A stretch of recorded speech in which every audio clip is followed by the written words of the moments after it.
What up? This is Yomo, the legendary West Coast connector, Mr. 6 degrees of West Coast separation. You name them, I'm connected in 6 moves. And you are now tuned in to Quality Control, the podcast. All right, y'all, we back. And as you can see, it is hot, but that's because I'm with a hot brother. This brother is fresh off of HBOs, The Defiant Ones. Grandmaster Lonzo. What's up? What's up? What's up, brother? Hanging like a chandelier that's trying to shine, baby. Hanging like a chandelier, trying to shine. My surfboard riding its wave. My man. So, yo, let's just get right into it. Talk to me about, let's take them back to 82, between 82 and 87, Eve After Dark, Yo Club, which is popping now, too. Right. But let's take it back 30-something years and give them some insight into the origins of West Coast hip-hop. Well, you know what? When I started doing what I was doing, I wasn't trying to be the grandmaster. I wasn't trying to be the godfather of West Coast hip-hop. Right. I was just a young DJ, got an opportunity to get his own club at 21 years old. Is that how old you was, brother? 21. And, man. My dad saw me at Alpine Village out here in Torrance, rocking one night. First, he caught me with some money. Caught me with about $700. I had a good night at a party one night. And where I lived, everybody sold dope. Right. He just knew I flipped to the dark side. He wasn't having it. Oh, that's what he thought, huh? He thought I went to the dark side. He was like, oh, hell no. Right. And hey, man, calm down. Don't shoot. Don't whip me. Don't do whatever you got in your mind. Just back down for a minute. Let me tell you what I'm doing. So he really calmed down and said, I do parties at Alpine Village. Right. He tells me, ain't that much damn DJ in the world. My old man never what a DJ was. Radio. All you do was radio. Yeah. And he came by. He told me, all right, I'll catch you fucking that shit. I'm going to kick your ass. Right. Said, come by the spot. Ain't nothing to hide. Right. Came by the spot and we was cracking again. He started asking about the questions about the business. How much you pay for the room and what you know, blah, blah, blah. And at that time, Alpine was costing us about $800 to $1,000 a night. So security. And that was a lot of money back in the 79. Oh, my man. That was my daddy's rent was like $400. Right. The house though was $400. Right. Okay, and you bring it home twice that, right? I'm bringing home twice that, but I'm spending. That was my cut. But I'm spending like $1,000 for the room, like $1,000 for the room. What's going on? Yeah. So his friend had just finished a room on Avalon above his club. It was a banquet hall. And it really wasn't cracking that hard. My man, you talk to my son, see what you can do. Right. Hook me up. And about a month later, I opened the spot up, man. And it didn't jump off right away. Well, nothing's built in a day. Nothing's built in a day. People was like, oh, that's cool. But it was in height of the Sherm era. We had Sherm heads all around there. It was land of the living dead. Yeah. And my boy Roger from Uncle Jam's Army, he turned me down as my partner. I remember Roger. Roger. Me and Roger used to be together at Alpine Village. We did Alpine Village together. Oh, okay. Before it was Uncle Jam's Army, it was Unique Dreams Entertainment. So Roger, he owned or started Uncle Jam's Army? Huh? And he started Uncle Jam's Army. He started. And your crew of DJs was the Wreckin crew. Was the Wreckin crew. It wasn't no crew, it was just Lonzo. It was Lonzo and Roger. Okay. That's all it was. Okay. We worked at a record distribution company called Record Shack. I started off in the sales room. I started off in the warehouse. He was in the sales room. Eventually, I moved to the sales room, and we was tight. It was cool. Right. And he had the idea about doing Alpine Village. But I'm the only one that had a DJ system at that time. I had access to one. So we started doing the parties, and they started making money. Right. And then it blew up. And then another lady I knew, call her my fairy godmother, Jeannie. Jeannie started backing me on my own parties. Well, we was doing parties together. Right. And then me and Roger fell out because me and Roger always fell out. That's what we did. Yeah, I mean, that's what brothers do. Y'all was like brothers, right? We was tight, we fell out. And then when I had the chance to come do Eve After Dark, Roger he lived off of Hoover and Vermont. I lived off around the corner from the Eve on El Segundo and Main Street. So I do all the Sherm heads. Everybody that sold the Sherm. Right. So I had a homie pass. I guess he didn't feel that comfortable. Right. So he passed on the opportunity. Right. And it took us about 4 or 5 months. And me and the guys, Billy T, Ron, DJ Unknown, Dr. Rock, we stuck it out, man, and we made it work. And then we started bringing in, what made it jump off was I was in a record pool called R&B Disco Truth. That's how far back it was. The R&B Disco Truth. The brother who ran the record pool, his name was Lewis Harper. Lewis Harper was the brother-in-law to Gerald Busby. Gerald Busby over at MCA. Over at MCA. Right. Gerald Busby also worked at Arista and Casablanca. Right. I believe it was Arista, but one day Lewis called me to pick up some records for the record pool. Right. And he had to go to Gerald's office. Gerald was head of promotions. Right. I'm sitting in the office. I'm 22. I'm about 22 now. I'm sitting in the office, and Gerald's like, "Oh man, Cameo coming to town, and I got to take him someplace on a Thursday night. I don't know where to take him." I'm like, "What the? You said Cameo?" I said, "Word out." The cut was Shake Your Pants. It's just about to drive Shake Your Pants, and also, I forgot the other one. Damn it, other fast cut they had. Anyway. I'm sitting in the office, and Gerald made he put it out there to Lewis, and I'm like a kid, but I'm like, hey, I got a club. What club you got? Gerald, he went to Dr. Lewis said, yeah, you got a club. How many people are 300? He said, you want Cameo? I said, yeah. And I was on a Wednesday. That was Tuesday. Wednesday, I went to K-Day. I bought $100 worth of commercials. From who? Russ Parr, Greg Mack? No, I bought it from Rochelle Lucas. She's still my sales rep today at KGLH. Rochelle just got there. Okay. I bought 10 10-second spots, cost me $100. 10-second spots was live reads back then. Right. Cameo, Alonzo Segundo. Right. And man, they read them 10 spots. Club was packed. We didn't look back, man, for almost 3 years. That fast. That's fast. We just jumped and we went from being you said it took about 5 months, though. Took about that. We opened in June. That happened in like November, October. It happened by September, October, and we just shot up. I mean, so you had everybody. We had everything we had everything cracking, and of course it took a little nosedive. About 82. That's when I brought in Curtis, started bringing in acts like Curtis Blow and Run DMC. Right. And, again, we spiked again. But now I'm getting the idea. I'm like, well, shit. The club ain't cracking unless the club is cracking, but it really does good when we got live entertainment or rapper or whatever. Right. So I put together a band. I put together some rappers. Right. That had a band behind them. And we did a song called the EAD Rap, And it never came out. We never released it. Okay. Because I was about to say, I never heard that. Because look, as a teenager, I remember hearing all of y'all records. Right. And I got to tell you too, it was, for my generation, we was trying to get into the Eve After Dark, but you wouldn't let us in. We was too young. It was rules and regulations. Rules and regulations. I couldn't get in, bro. Okay. So, I saw the trend of hip hop coming to LA. And I wanted to be there. It's like a basketball. I said, you come down the lane, I'm gonna take this charge. I'm gonna get ready for this charge, right? Right. So when it hit, I took the charge, I got the points. I went to the line. But you know what's so funny? The way they portrayed you in the movie, like you wasn't even really with the hip hop. You know what? And I didn't believe it. Lonzo. I did not believe it. I'm just telling you, for the world, for some kid in Wyoming watching that, they think that, oh, this is who Lonzo is. I know better because I've been check this out, y'all. Dr. Dre told y'all, and you'll see this clip in this podcast, that I named NWA standing in front of this man's house in 1986. That's how long I've been coming here. That's how long I've been knowing Grandmaster Lonzo. So the inception of NWA, how did you even all come up with the name NWA? Well, that came from a friend of mine. His name was Yomo. We were actually outside of Lonzo's house, standing in the street, and we were trying to come up with a name for the group. And this guy just said, out of nowhere, niggas with attitudes. You know what I mean? And took it back to Easy Cube, and they loved it. And the story goes on. Like-minded individuals. Can you imagine them being anything other than NWA? No. So funny, you mentioned DJ Unknown. I was the second act on his record label, on Techno Hop. Wow. Ice-T was the first one. 6 a.m, police at my door. That's Ice-T. The second act was Dezo Daz. I had a song called It's My Turn. Right.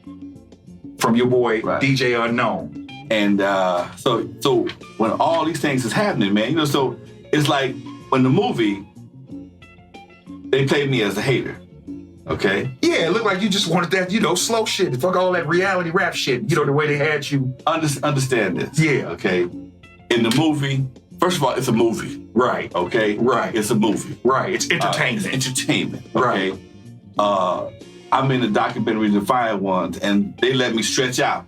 Oh, they sure did. Okay. They sure did. They let me stretch out in the documentary. Yeah. And as you see, as I'm telling the story, they line it up. Yeah. The one thing about me, because my brand is the true story of West Coast hip hop. Absolutely. Okay? Absolutely. I ain't got to lie to tell you, I ain't got to lie to make it funny, interesting, because the shit that we did back in the day was hilarious, serious, and it made you think. And again, especially when we all was a bunch of kids. Right. Nobody, I was the oldest cat. Right. Okay? Right. So I had to be the responsible one and the adventurous one, the motivator. And I was Barry Gordy, Don Cornelius, Puffy before he was Puffy. I'm doing all this, okay? Easy before he was easy. Rest in peace. Okay, and people forget that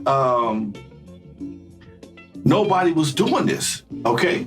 If it wasn't for Alonzo, nobody believed even hip hop was gonna last at this time. So, especially not on the West Coast. It wasn't, when we started making our records, well, nobody checking for us. Yeah, I mean, the West Coast really didn't even have an identity as far as hip hop was concerned.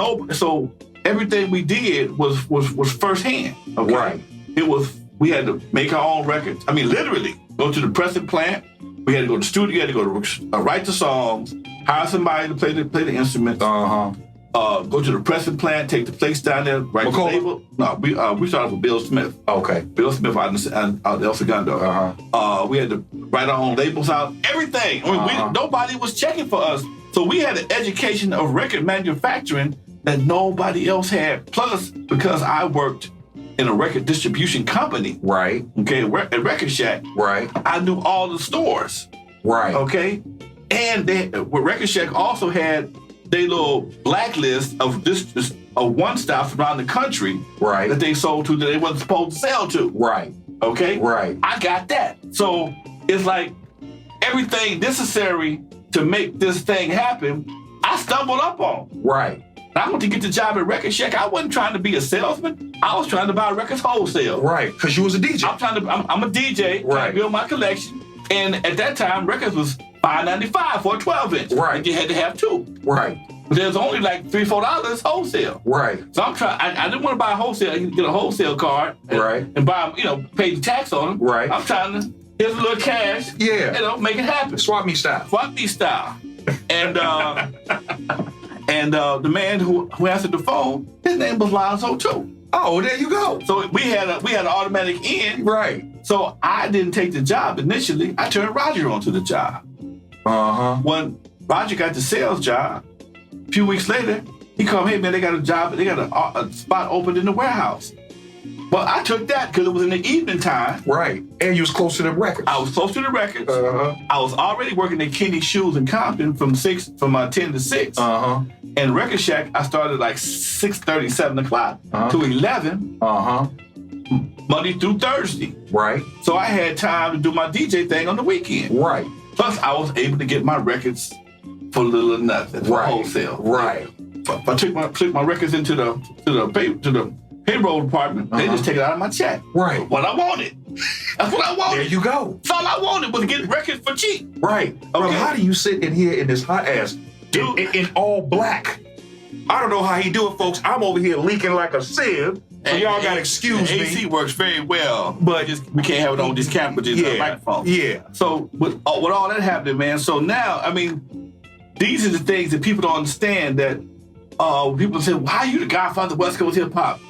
Well, when nobody else knew how to sell records, nobody had the nerve or the connections to walk into a VIP or Magic Disc or whatever, I did because I knew them from the phone. I sold them BGs. I sold them Instant Funk. I sold them all the disco stuff. You set the template for what Easy did. Well, I don't think I set the template. See, that's the shit motherfuckers don't know. Everything Easy did, he watched me do it. Well, you was the only one doing it. I was the only one he could go to. Yeah. For advice. Yeah. Because everybody else was, Warner Brothers. They was all up in Hollywood. He couldn't walk in there and learn nothing from them. And I'll never say what somebody said. He didn't steal nothing from me. It's just that when I didn't want to make that transition. Right. Okay. And they made this, we came to a fork in the road. Right. Okay. Well, the gangster era was about to emerge. Okay. Right. Well, I'm 29 years old, man. Right. These cats is if I'm 29, Dre 21, Easy 22, Cube is 18. Right. Okay. How do I, a 29-year-old guy, house, car, clubs, take off his suits? I've been wearing suits to the club every day, put on jeans and tennis shoes, talking about bitches and hoes. Right. Plus, it's like you see your little brothers or your kids. I'm not doing that with y'all. Right. I'm supposed to be leading y'all. Right. Okay. It's an age difference. It's an age thing. Yeah. And it's a generational thing because the gangsters that I knew, okay, right, they didn't wear jeans and tennis shoes. Well, no, gangsters wore suits. They wore suits and they wore biscuits and they wore jeans. They were very well dressed cats. Yeah. So I couldn't even fathom that part right there. Right. So, like I tell people, you don't survive in Compton or around Compton without doing some gangster shit. Right. You just don't make records about this shit. Right. Okay. And that was the era which I came in. Right. Okay. You was always clean. Right. I wore a shirt and tie to the eve most of the time.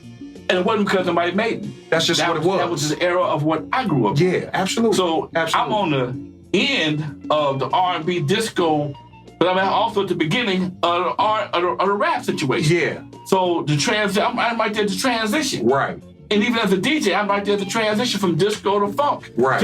To rap. Right. So I've seen so much in my DJ and musical career, entertainment career.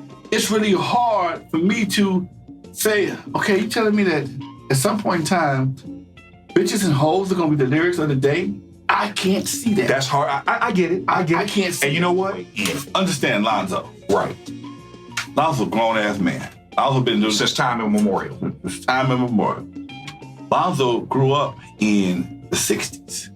Right. Okay, with the Impressions, Temptations. Mm-hmm. That's my soundtrack to my life. Right. As an adult, I'm in the 70s with the disco era. Right. Okay. My first name was Disco Alonzo.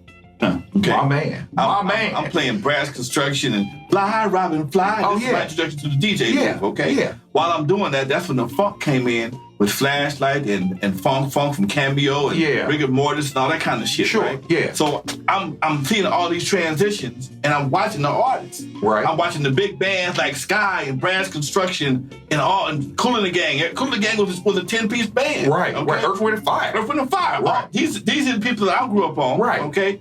And it was a certain level of excellence that was always instilled in me. Then you got the groups, the Dramatics, the Delphonics, the Temptations. Right. You got all this. Right. And then you got the individual artists like the Princes, the Michael Jacksons, right, and the Tina Marie's and the Luther Vandrosses and the Marvin, all these cats, right, Marvin Gaye's. Then you got all these guys that's been injected into me. Right. Okay? Right. Over the past, at that time, 35 years, okay? Right. 30 years at least, right, okay? And all of a sudden you telling me that, oh yeah, we're gonna start talking about bitches and hoes. How? Who gonna let you do that? Who gonna let you do that? Right. Now, mind you, Lonzo was a Catholic school kid. Right. Okay? Right. I'm a Catholic school kid. Right. Went to school right there in St. Albert in Compton. Right. My first DJ gig was across the street at Regina Chandler, the all-girls school, where I couldn't even play slow records. Because the nuns didn't want y'all getting too close. Nah, man, talking about want to get laid. Go do party with some Catholic school girls. You'll have some fun. Okay? And the nuns knew it. Okay? I couldn't even play slow records. So here's Lonzo, right, a kid of the 60s and 70s who has been surrounded by this musical morality. Right. Okay? Because Earth, Wind, and Fire was all mystical and the album covers were metaphysical and all that. Yeah. And then even no matter who you was, no matter who the artists were, at that time, everybody had an anti-dope song. Dramatic, right. The devil is dope. Right, right. everybody had a movement song. Right. Temptations had song. I'm a black man. Right. That's my boy. Right. That kind of shit. So I just can't pull the rug from under me. And then have somebody come in and say they gonna make a song called Dope Man. Right. Now, that's like telling, I tell you what, now if you really want to shock a motherfucker,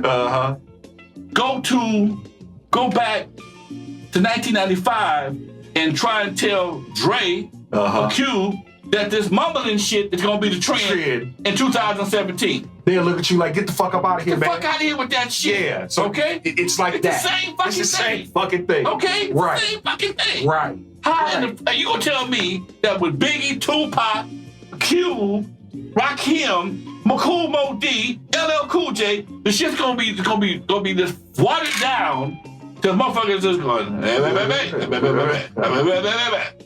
bullshit, man. Yeah. Okay. Yeah. Bullshit. Bullshit. Right. Right. It ain't gonna be no horns, no melodies, and people gonna stop dancing. Bullshit. Right. They couldn't see that coming.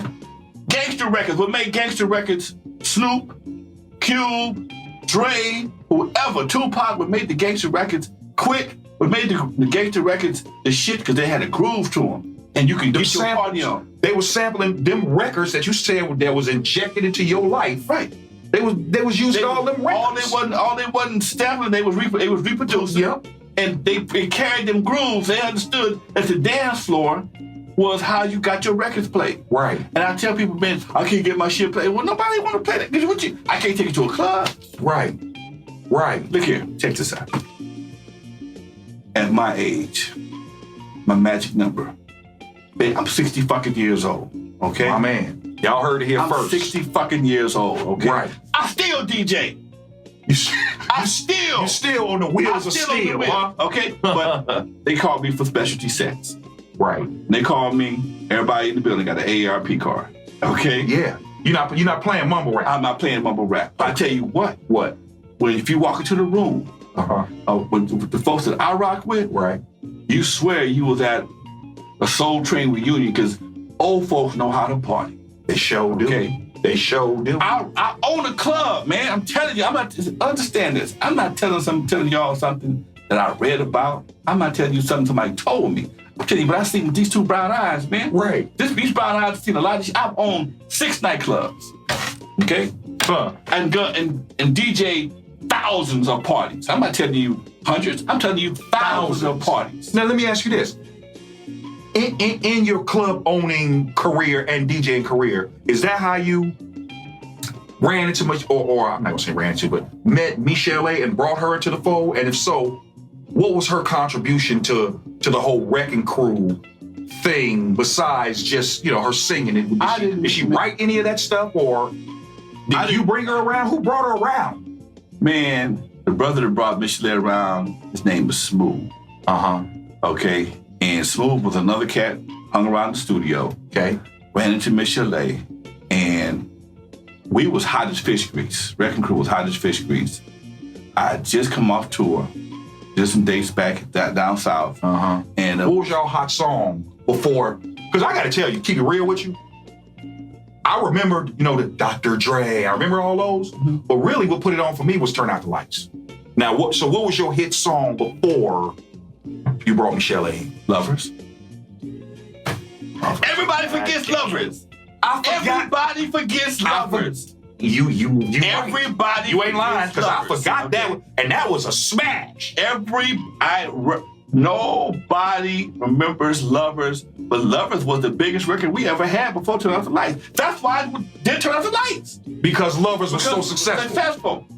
Okay? Okay. This is what happens when, I guess, the generational gap, because Turn Out the Lights was such a big record, but it was a big record in a good time. Right. Okay. Right. It was a big record in a good time. We going up against guys that been doing the button. What's it? EU. We're going up against EU 1 and 2 on the charts. Okay? Is that right? Oh yeah. Because Doing the Butt he was a monster. I got a story for you. Go ahead, break it down. We got nothing but time for stories. I got a quick story for you. Yeah. Wreckin crew. Now Dre done left me. We've never done Turn Off the Lights with the original group and the original singers. Never. Live. Never performed it live. Okay. Okay. We did it in the studio, broke up shortly after that. Okay. I got a new crew, Richie Rich, Battle Cats on my team now. Clientele? Clientele's gone too. Okay. I got the boys on the group there, the Uzi Brothers, the World Class Posse. I picked them cats up. The Uzi Brothers. I haven't heard that name in Lord have mercy. Go ahead. We hit Go the ahead. road, and EU and Wreckin crew was going back and forth on the charts. Right. EU's from DC. Right. Okay. EU had a homecoming concert in DC. Right. But we was hot as fish grease in DC. They said, look, we had 2 gigs that night. We opened it in DC. We closed it in Virginia. Right.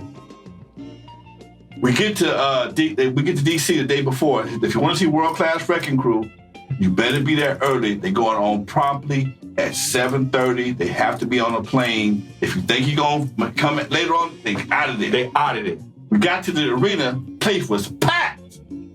What? Arena packed. It's the first time I did turn off the lights Now this is in DC. in DC. Okay. First time I did turn off the lights outside of California. Right. My boys told me, Lonzo, get the G-string, and pull your pants off. Pull your pants off. I ain't pulling my pants off. Pull your pants off. Come on, man. The Rudy. On some Prince shit. On some Prince shit, right? Okay.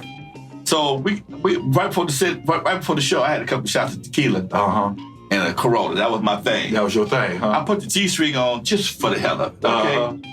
And fuck it. When it came time to do, like a melodic dancer for you, I danced. I dropped my pants and shook my nuts like a nigga looking for $1. Right? The fucking arena erupted. Was you holding the keyboard? You put the keyboard down. Oh, okay. You put the keyboard The down. arena erupted. Right. Okay? They went fucking crazy. Okay? Man, my head was about yay big. Okay? You thought you was Prince. Now, dig this right here.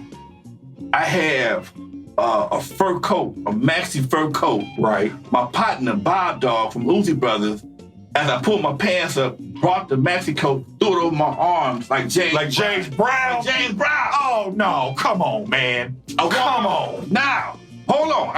Wait, there's more. Wait, there's more.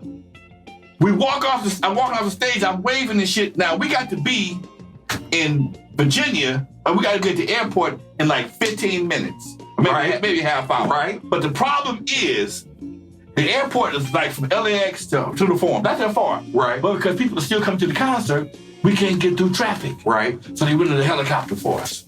Oh, hell no. We got a helicopter. So y'all got dropped off at the venue? No. We rolled to the venue in the limousine. Right. The limousine, and here's the cold part. The limousine is on the side of the stage waiting on me inside the arena. Me and Mona, the last 2 on stage. Everybody else to the left, I dropped my drawers. Wasn't nobody on stage but me and Mona. Mona didn't know I was gonna do it. Fucked her up. Right. She eyes about this big. She had never seen this part before, right? Right. So my boy throws the coat over my shoulder. The limo is on the side of the stage. Right. I climb in the limo, pop out like a motherfucking and a cake. I'm waving and I wave it With the fur coat on? Fur coat on. Oh, no. But I got the luxurious Jerry curl. Please, Hammer, don't hurt him. Okay, I got the luxurious Jerry curl. Right. Okay. And I got a little weave in the back, so it's extra long. Okay. A little shag. I got a little French refined in the back. Yeah. So the shit's extra long, Yeah. okay? We roll out the arena, and the helicopter is waiting for us in the parking lot. We got people all around the helicopter waiting. I get off the limo. I'm signing autographs and shit. Oh man, this shit is. My head is so big. They had to stuff me in the helicopter. I can't even get in the helicopter. Can't even get in the I can't get my head in the helicopter. Okay. Get in the helicopter. Waving. I'm doing my thing. Dude, Michael ain't got shit on me. Fuck Michael Jackson. Fuck Michael Jackson. Fuck Michael. Michael ain't got shit on Lonzo. Right. Get to the airport. They got us in a crop duster. This motherfucker got 2 engines and 4 engines and one of them wasn't working. Oh, so all the star shit went away. All the star shit gone. Okay, it's quiet the motherfucker. We star nervous. shit gone. We nervous. We scared as fuck. The flight was like from LA. It was like we flew from Hawthorne, like flying from Hawthorne to Pomona. Right. It was about 20 minutes. Right. In a Now, crop duster. The problem now is, Yeah.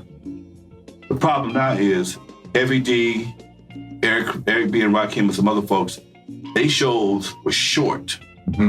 they've been waiting. Ain't nobody been on stage for 35, 45 minutes. Because everybody didn't blew their load already. Everybody done blew their load. Ain't nobody, they waiting on us. Right. We get there. Now the promoter playing with my money. I can't go on stage without my money. Right. He finally gets my money. We go on stage, and people been sitting around, waiting around so long, they like, niggas, we ain't feeling y'all today, okay? Right. We do surgery, we do juice. We in Virginia now. We do surgery, we do juice, and it ain't hitting. So I said, go straight to turn off the lights. And we did Lovers. Lovers was cool. And we do turn off the lights. Me and Battle Cat and Richie Rich. Now, all while we doing our steps, I'm seeing shit fly past my head. Little ice in cups, a little cup, you know. I ain't never been booed before, but they ain't feeling my ass right now, okay? They throwing shit at you. They throwing a little shit at a brother, okay? We got pennies coming on the stage and shit, and our motherfuckers is dancing and ducking, dancing and ducking. Bobbing and weaving. Bobbing and weaving. So came time for me to do my part. Now, Battle Cat, Richie Rich, and walked off the stage. They didn't did their part. They out of there. Right. Anybody on stage but me and Mona. Right. Same night. This is the same fucking night. 4 or 5 hours later. Standing on stage, me and Mona, and somebody said, drop your pants, Lonzo, drop your pants. Cool. So I go for the pants move. I drop my pants, and the girls go crazy. Guys ain't feeling that shit. Feeling that shit. They still kind of tossing shit, right? They still kind of tossing shit, but it was cool. It wasn't violent. It wasn't fucked up, and it wasn't as cool as it was. I could have ran for mayor at motherfucking DC. Yeah. I could have knocked. What's the name of the crack smoking cat? Mary Barry. Knocked him off that night, right? Yeah. Man, I walk off stage. As I'm coming down the side of the stage, something is biting me on my nuts. Oh, like, shit. What the fuck? Oh, shit. I'm walking. Here we go. I'm walking, and I'm like, God damn. Something is biting me on my nuts. What the fuck is this on my nuts? And I go to the dressing room, don't see nothing on my nuts. Put my pants back up. I'm walking to go see my manager. They said, what's wrong, Alonzo? I said, man, something keep biting me on my fucking nuts. And I'm like, what the fuck? He said, we went in the bathroom, put your pants down. And I pulled my pants down, man. And between my nuts and my thigh is a piece of Hubba Bubba gum. This motherfucker is snatching hair as I'm walking. Okay? This motherfucker's giving me a goddamn French, what you call that shit? Brazilian cut. Yeah. And I'm walking, okay? Big ass bottle of Hubba Bubba gum between my nuts and my thighs, man. How did that get there, bro? Man, motherfuckers throwing shit. That right there. Oh my God. Made me humble for life. Okay? Yeah. That shit made me humble for life because as big as my head got in DC, I was a nigga with nuts on his gum. Gum on his nuts in motherfucking Virginia. Same night. Same fucking night. Absolute true story. Ain't fabricated shit. Not rags to riches. Riches to rags. Riches to rags, okay? Same fucking night. True fucking story. So Michelle ain't never performed with y'all? Never performed with us. Huh. Well, you were saying off camera earlier that she wasn't originally supposed to sing that song? Michelle was never supposed to sing that song. It was not written for her. Okay. When I wrote Turn Off the Lights, every word, every hook, line, and sinker, I had Mona Lisa in mind. Okay. Mona Lisa was our singer. She just wanted to sing Lovers. Lovers was our big hit. Right. Lovers was bigger than Surgery and Juice. Right. Before Turn Off the Lights. Right. And that's what got us on tour. That's what got us our deal with CBS. Yeah. Okay? Because they realized we weren't just a regular rap group. We were a rap R&B group. Okay. Yeah. And we were a little bit more understandable than the basic rap group. Right. Okay. And we had the look. Right. And when Michelle was brought to me, contrary to what you see in Surviving Compton, I didn't meet her in no damn store buying socks. At that time, I didn't wear no fucking socks. I was on my Miami Vice kick. Okay, I wouldn't wear no goddamn socks. I wouldn't wear no damn socks. And she worked at, I think it was May Company. One of them stores in Fox Hills Mall. Right. And she didn't. She was brought to me by somebody, and it was like, dude, it's Sunday. I just got off the plane. I'm tired. I got a date. I got my girl waiting on me. We need to do this some other time. He begged me. And she stood right in this room right here, man. right in this room, and she stood right here and wouldn't say a word for the first few minutes of the conversation. And then I'm like, dude, I gotta go. Like, she can't talk. She's bashful. I got to roll. I gotta roll. So she stood over here. But this time I had a mixing board right here. And she turned her back towards the glass and started to sing. I'm like, damn, baby can blow like a son. That's the shit. And she was a teenager, She right? was like maybe 18, 19. Okay. And I'm like, damn, baby can blow. And I got up and walked around to make sure she wasn't bullshitting. Right. You know, you got a recorder or something, nigga? Right. I didn't see that coming at you. Right. Okay? Right. I didn't see that coming at you by no way, form, or fashion. Right. So once I walked around to see her, saw her singing, she got comfortable and she kept on blowing. Right. All right, cool. So I came back and sat back around here behind the mixer board. And, you know, hey, all right, tell me about yourself. What the fuck happened? He said, yeah, man, that's the thing. She talked like that. She talked like that, but you know what? With me, with my crazy ass, that's great. Right. Okay? That's a marketing thing. That's a marketing to a potential. Yeah. You know, how do you sing like Bavoom and talk like Minnie Mouse? Yeah. Okay? Yeah. You sing like Aretha, but you talk like Minnie Mouse. That's some great shit. Right. And it was maybe, man, we were still hot. And maybe a year, 15 months later, when we cooled off, we got dropped from CBS, and I had to do something to get some attention. At that time, the best thing we could do was do a slow record, go back to what we knew, but also we was having issues because Dre was on the reality rap trip. Okay, they wasn't doing gangster rap; they was doing reality rap. Yeah. Which is totally different from what they evolved to. Absolutely. Okay. Yeah. And we always had issues about rehearsal. I believed in rehearsal. Right. We walked on stage. I'm in a mental competition with whoever's on stage. I don't give a fuck you a band or not. Right. I'm here to burn your ass. Right. Okay. Right. At that time, back in the day, people had this thing about who turned the party out. Right. Okay. Right. Who turned it out? Yeah. The Wreckin crew going. We can turn this motherfucker out. Turn this motherfucker out. Right. Okay. Right. And that's why I wanted to rehearse. Because we was playing with Force MDs, UTFO. Then we start playing with Barcades, Morris Day and the Time, Mary Jane Girls. We couldn't go out there half-ass. Wait a minute, y'all did shows with Morris Day and the Time? Yeah. Brother, that must have been something, because y'all was trying to look like that. Dude. So to be with them, I know that must have been like, oh man, my come on, God. Man. That was like, man, I remember being a fan, going to see Prince, Vanity 6 and Morris Day and the Time at the Universal Amphitheater. Right. Now here I am, opening up for these cats. You couldn't believe it, huh? All right, right. So my partners from Gardena High, Tease was on the show too. So man, you know, I'm with the homie. I'm like, dude, I'm a real musician. I can't play shit, but I'm in the arena. I done got my ass all the way up here. Right. And I can't play shit. Can't play one instrument or sing. I can't play a radio. Okay? I can't play a radio and I can't sing, but I'm opening up for Morris Day and the Time. Right. And my boys, Kipper Jones from Tease, was a part of the show too. Right. Like, damn, dude. You know, for me, that was some big shit. Right. Okay. Right. And we was on the show. We did 2 shows with them. But we really performed with the Barcades a lot and SOS Band. Not SOS Band. I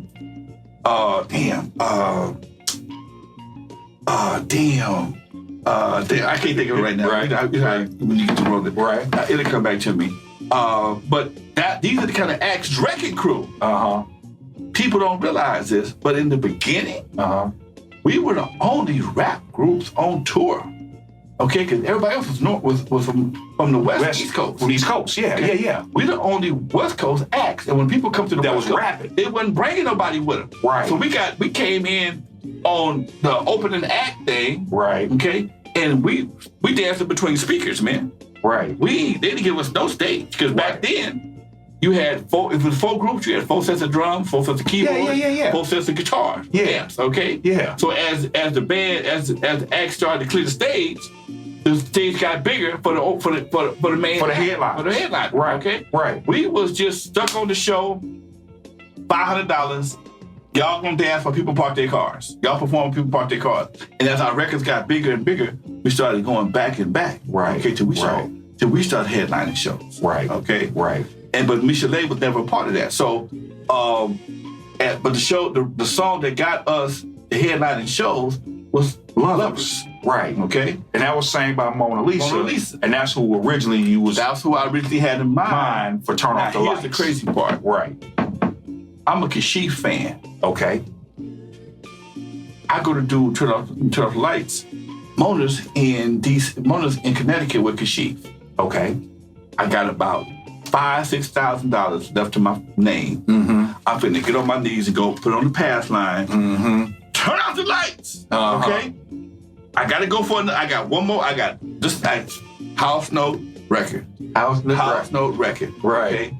And now these cats want money. All this is in the book. Right. They want money. So I broke them off enough money to get them in the studio. Right. Had enough money to make the record. Right. But I couldn't find my main girl. And I'm under pressure because now I got all this stuff set up, studio time. Is she out? She in Connecticut singing with Kashif. So you like, who the hell I could call? oh, that little young girl, Michelle Davis. Give her a buzz. Yeah. Okay, I'll give her a buzz. Hey, baby, Yeah. I got something for you. You interested? Right. Yeah. Okay, well, come on, let's try this.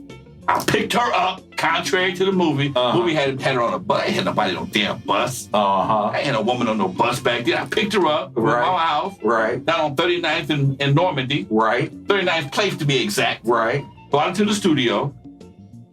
And the weirdest shit about Michelet, and I don't know how she does, she still doesn't have, but the weirdest thing, every artist I've ever worked with, singer or rapper, always wanted something hot before they sang. Mm-hmm. She was the only person I ever known wanted 2 strawberry shakes from Jack in the Box Before she sang. Interesting. Okay? I thought it was crazy. Huh. We had to go get her 2 strawberry shakes from, she was a lot thicker back then too. That's right. Right. Them shakes Michelle was thick. Yeah, she was thick. Okay. Yeah. What they say, she ain't fat, she just a little thick. Yeah. Okay. Oh yeah. All right. And she couldn't do it at first. Now all that old bullshit about her knocked it out the first time. And she sang the hook good the first time. But my signature note that made Lovers, what it was, the last note, she couldn't do it. Right. She couldn't do it. And Dre, Ella, everybody was, get this Minnie Mouse signing bitch out of here. Alonzo, no, dude, we got to make this happen. I had to pull the executive decision. Okay. And it's just amazing, man. People forget what you did for them. Right. I stood up for you. I stood up for her. Okay, baby, no. The engineer Donovan, like, I can make it happen. Don't worry about it. Make it happen, Donovan. Right. And when we... Was it Donovan Smith? No. Oh. Yeah, Donovan Smith. Yeah, Donovan Smith. Audio Achievements. Donovan the Dirt Biker Sound? Donovan Dirt Biker Sound. My man. Okay, yeah. He engineered and mixed all my records. When I met Donovan, everything I did, everybody followed. I was that leader. So you hooked him up with... I hooked everybody up with everybody. Oh, my God. Okay. I hooked everybody with everybody. Right. Okay. I mean, that makes all the sense in the world. Okay, I'm out in the streets, man. I'm out in the streets selling records. I'm meeting people, and people was giving me referrals. And I'm like, okay, I got a white boy, just got this brand new studio. He had the big mix. So all he could do was track. He couldn't even record. I mean, he could record, but he couldn't mix. All he could do was track. Right. Okay, so we tracked a song because he was close, right there in Torrance. Yeah. Okay. Yeah. And it was $35 an hour. Right. Okay. I could afford that. Right. Okay. When Easy saw me doing this thing, he brought Easy. Dre brought Easy down there. So it was Steve Yano, the swap meet guy. Yeah. I'm on the street. I'm selling mixed 12 inches. Steve Yano's at a Slaughter Swap meet, right? No, he was at the Rodeo. At the Rodeo. That's right. Right. And I see Steve Yano. I didn't know they had Asian guys selling records. Right. So when I'm selling these bootlegs, I'm on Pico. Steve was trying to flag me down. I'm running from him. I'm like, I don't know you. You might be the FBI. I'm scared. Okay. No, man, I'm cool. And the cat that ran the one stop, and I spent my days dropping off bootleg records. Right. Picking up money. Right. You guys sell those records? No, I ain't the guy that sells shit. I don't sell nothing. I don't sell nothing. Yeah. Okay. Right. And the homeboy behind the counter who I was selling to, he's cool. You can talk to him. Yeah. And Steve came to the house, man. He started buying 400-500 records a week. And that's how Steve hooked up with Dre and how Easy hooked up with Steve at the swap meet. Right. Okay? Right. I couldn't go to the swap meet and play with them all day. I had shit to do. Right. Okay? Right. But I mean, the connection was made. Right. Steve would be at my house back here in the back hanging out, man, forever. Rest his soul, man. You know, him and his wife Sue, they be back in the back kicking it all the time. Yeah. Okay. And these are the nuggets when people ask why are you the Godfather, because you don't meet this. Understand this. Break it down. Dre, introvert. Easy, introvert. Yella, damn near mute. Okay? Yeah. These guys don't have the personality to just walk up to somebody, hey man, how you doing? My name is so-and-so. Right. Okay? Right. Back when they was youngsters, if they was in the room, you would know they was here right now. Right. I couldn't get them to do interviews until a woman showed up. If the interviewer was fine, girl, now they wide open. Now they wide open. I can't say nothing. If the interviewer's a fine woman, I go sit in the corner myself. Let me ask you this, speaking of women. So in the movie and shit, you know, Yella trying to fuck your girl. Was Yella always trying to fuck your girl, man? We was all trying to fuck each other's girls. Okay? I think at some point in time, stopped doing the shit because it got a little uncomfortable. Okay? What, fucking the homie's girl? Yeah, well, even hollering at her. Okay? But Dre had so many. Y'all was dirty, man. It was so many women around here. And it might not be your girl. She just may be a fan that she's trying to get at. That you try to get at, but before you can get to the homie end up knocking her. But if the homie knocked her first, I left her alone. Yeah. Okay. Yeah. I did that. I went down that road before. It wasn't all that cool. Right. So I backed away from it. Right. So everybody trying to plant their flag as soon as possible. Right. But them cats, they would just do shit for sport. Just to see if they could do it. See if they could do it. These Dre and Yella would rent hotel rooms for a week at a time. See who can fuck the most girls in 1 week. No bullshit, have contests. Just have contests. Just have contests. Have contests. So who can fuck the most girls in 1 week. Yeah. Okay. That man, that's a young man's sport, man. You know, that's what I had a house. I had a window motel. Oh yeah. You have all kinds of rooms that you and if these rooms could talk, if I had one of them blue lights, shit it'd be nasty as fuck. All kinds of DNA right in this joint, okay? All right, talk to me about this book, man. NWA, Not Without Alonzo. The book, man, is y'all need to cop this and go check this shit out. The book is me telling my story because I kept seeing a lot of different things happening, and as the story got told, my role kept getting minimized. A friend of Eazy-E's turned him on to Jerry. Hold on, time out. I wasn't just a friend. I was this dude, okay? And because Dre and them got so big, okay, it's like the canopy of the tree overshadowed the roots. You forgot the tree got roots. Right. All you see is the canopy. Right. Okay? Right. And because I played so many roles, not only in Wreckin crew, but in the West Coast hip hop. Okay. Yeah, I was Cool Herc. Like I said, I was Cool Herc. I was Russell Simmons. I was Don Cornelius. I was Barry Gordy. You know what's so funny? Get this. You know, in this show, my moniker is the West Coast Connector, Mr. 6 Degrees of West Coast Separation. If you name them, I'm connected in 6 moves. Okay. You know what? That might be you. Oh, it may. I thought it was just me, but you know what? Now that I think about it, I mean, shit, I hooked up with Unknown first. Unknown is from Wreckin crew. Yo shit. So really, my roots I come from right here. I missed you on my tree. I gotta redo my tree. Yeah, you gotta redo your tree. I missed a couple people on my tree. Yeah, my tree is so deep. I forgot about that dude. I got a DJ in Vegas right now. DJ Rectangle. Plays at the Caesar's Palace.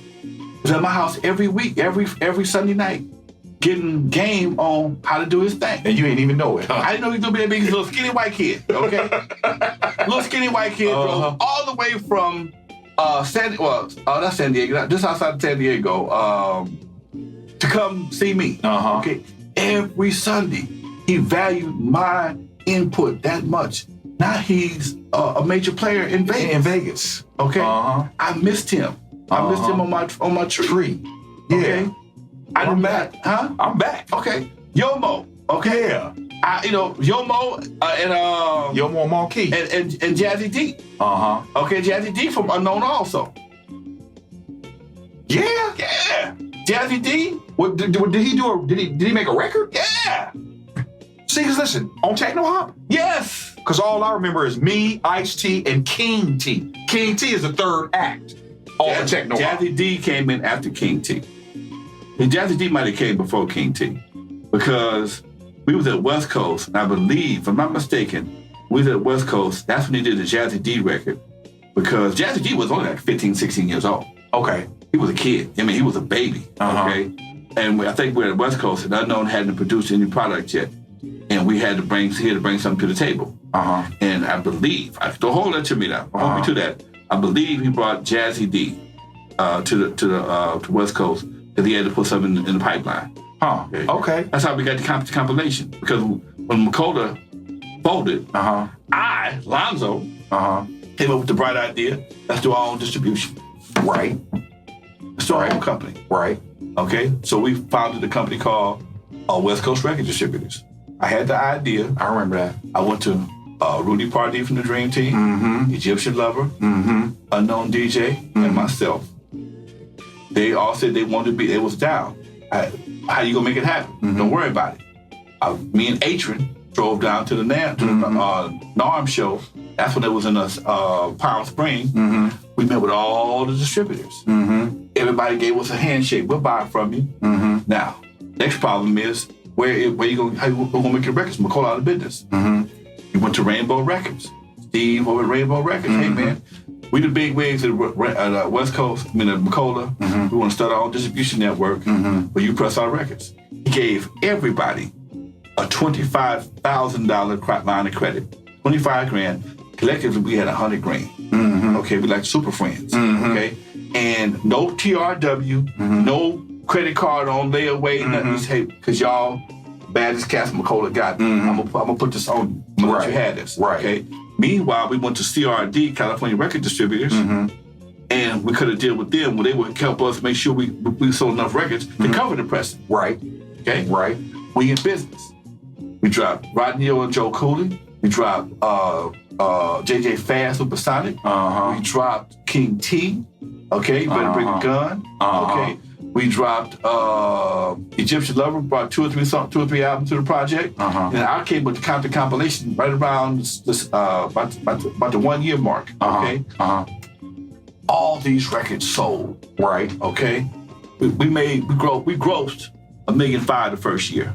Oh wow. Okay. Wow. But this is why I tell people when I talk, I'm not talking from reading the book. I didn't study this shit. I lived this shit. Right. Okay. Right. I am a walking library. That's all in this. Okay. That's all in this book here. Most of it's in there. I need some money. I need y'all to go to my NWA fund page on Facebook and drop a couple dollars so we can do the documentary. This is only an hour long. You got a GoFundMe page? I got a GoFundMe page. Yo. It's Indiegogo. It's Indiegogo. Indiegogo. Check them out. Let's get some funding so we can get the rest of the Godfather's jewels about this West Coast. Listen, right now, he is putting me to shame because I thought I was the West Coast connector. But apparently, I got my start from these roots. So NWA, not without Alonzo. Yes. You say you got about, what, 2 more books in you? And you just I trying to get funding. I got an encyclopedia. I'm a walking library. My man. Okay.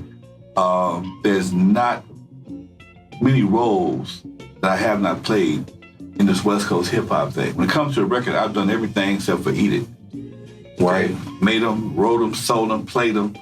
Flew them across the room at people that pissed me off. Piss you off. Okay. So when it comes, and I did it under the umbrella of watching other cats do different parts. Follow me? Yeah. My mentors did different parts, and they all injected that into me, and I was able to grab this person and grab that person and provide opportunities. Okay. I have a studio. I bought my house from Johnny Otis, the blues singer. Oh wow. I bought it from Johnny Otis. So this neighborhood was because I know Etta James lived around Etta James told me about this house that Johnny Otis had just got rich and come buy the house. And they called me, Alonzo, you need to buy Johnny Otis' house. Got a studio in it. The studio just been built. Go and buy that man's house. Don't fuck your money up. That's how cool we were. Wow. So let's finish talking about this book, brother. What's in it? Man, the book is the framework of West Coast hip hop. people always ask me what role did I play. I told them I did everything and nothing. Okay? I provided opportunities for everybody. Right. My Rolodex, my hand was always open. My door was always open. So I had a lot of relationships. Right. And I had no problem with sharing. Right. If I was a chicken shit cat, none of this never would have happened. Right. And I prided myself on connecting people together and making things happen. Right. Like I said before, I bought this house with a studio in it. I've had every drum machine on demand. I never programmed a beat in my life. Never. Do you know how to program? No.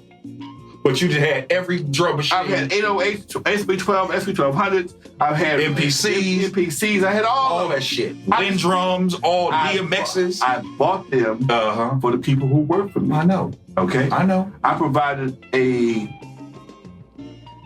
school but I couldn't teach in. Right. Okay? Right. Here's the equipment. Here's the manuals.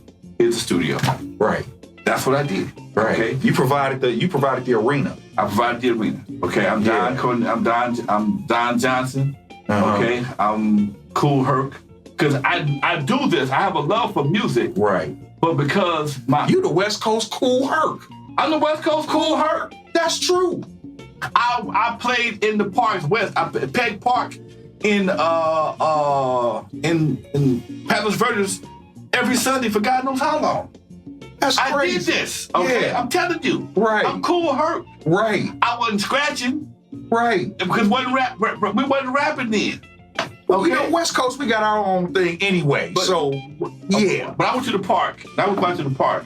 I take about 2 big house speakers. I get my partner Wayne. And I would go to the bathroom. The bathrooms always have electricity. They just pull the plugs. I put the little flat plugs on there. Right. So, but I was good with my hands, so I knew how to hook the white, the black to the red. Okay. When they stitch the cord out the bathroom, my dad had all kinds of stitching cords, and I played my shit. I have a group of people around me, maybe 200 or 300, partying their ass off, promoting the parties that night. That's how we did our promotions. Okay, we go out to the park. We go out to anywhere we can play music. Play music to let them know that y'all playing tonight someplace else. Okay, dig that. That's what we. That was your business card. That was my business card. That was local social media. Thank you. Okay, I did that. Okay, I've always had a van. My daddy bought. Baby, he told me, look, man, if you're gonna do this thing, do it right. He helped me buy my van. Right. I'm a junior. And there was a company called Hogan's House of Music in Hawthorne that would rent PA systems, 2 speakers and a powered mixer, a Yamaha EN150. Right. I could rent it for $35. Right. And my daddy, because I was 20, but I wasn't 21. But I'm a junior. And one of the guys was cool enough when they let me sign the card.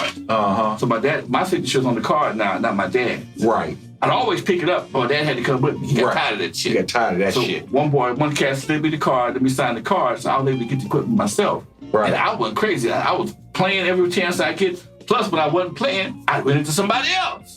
I've always been a hustler. Okay?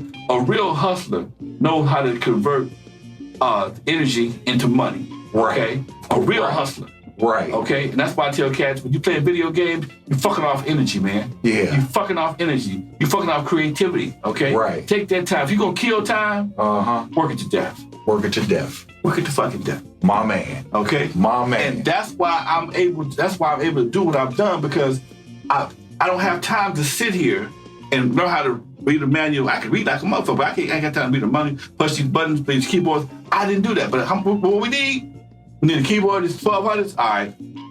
We go find money for this one. Let me go find some money for this one. You was that dude too. I was that dude. Okay. Yeah. Okay. Yeah. We didn't sell. I didn't flip no birds. Right. Okay.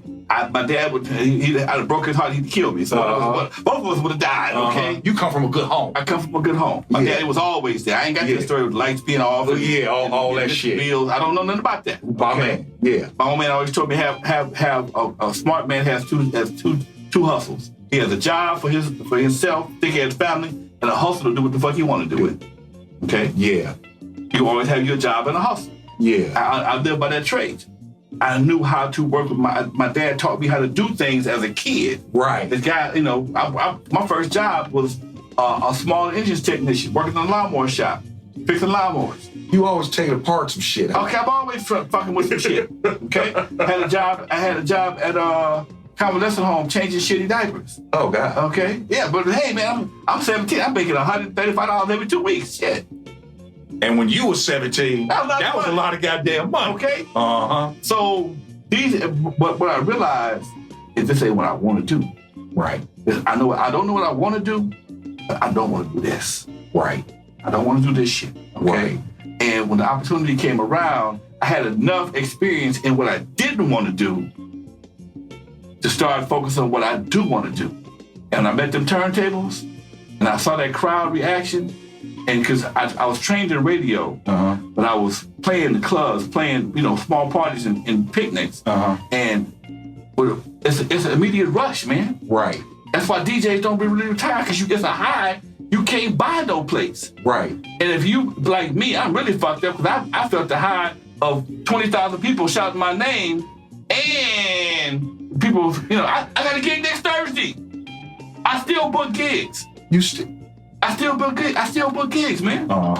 I still book parties, but I do them at my time. Okay, that's what's up. For grown folks, for grown folks. Okay, that's what's up. I don't play an hour set. I play for 4 or 5 hours. My man, because I can. My man, that's my talent. Egypt said something about me and Roger one time. Then Lonzo and Roger can't mix a drink with a blender. Them some programming motherfuckers. Which means I can have your party rocking from 9:05 to 1:45 or 2 o'clock, or we go after hours. Make no goddamn difference. As soon as I figure out you tired here, I'm gonna take you someplace else that you ain't been before. My man. Okay? Yo, for all you youngsters out here, check out this game from this grandmaster, the godfather of West Coast hip hop, all this shit. He's the original West Coast connector. He's the original Mr. 6 Degrees of West Coast separation. I'm number 2. And with that being said, if it ain't qualified, it ain't this. Peace. Hey, yo, my quality control captivates your party patrol. Your mind, body, and soul. The bell